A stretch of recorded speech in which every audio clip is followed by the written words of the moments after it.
রামধনুর যে কটা রং রয়েছে সেই সব কটা রং সূর্যের মধ্যে রয়েছে, তাই সূর্যকে সাদা দেখায়। সূর্য সাদা বলেই কিন্তু আমরা সমুদ্রের যে নীল রং সেই রঙও বুঝতে পারি। কিন্তু এখন কথা হচ্ছে, সূর্য যখন অস্ত যাচ্ছে বা সূর্য যখন উঠছে তখন এর রংটা লাল থাকে কেন?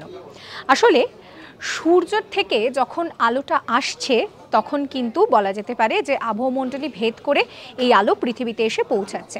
আর এই পথে যাবতীয় যে ধুলোকণা রয়েছে কিংবা ধরুন যে এই ধরনের যে অন্যান্য বস্তু কণাগুলো রয়েছে সেগুলো কিন্তু ছাঁকনি বা ফিল্টারের কাজ করছে। আমরা জানি যে নীল এবং বেগুনি এই রংটা হচ্ছে আবহমণ্ডলীতে সবথেকে ছোট তরঙ্গের এবং তা খুব তাড়াতাড়ি ছড়িয়ে পড়ে। আর লাল রংটা হচ্ছে আলোক তরঙ্গের সবথেকে শক্তিশালী রং।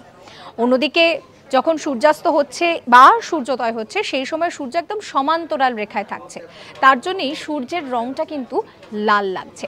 এরকম সমস্ত কন্টেন্টের জন্য সাবস্ক্রাইব করতে ভুলবেন না আজ তাক বাংলার ইউটিউব চ্যানেলকে।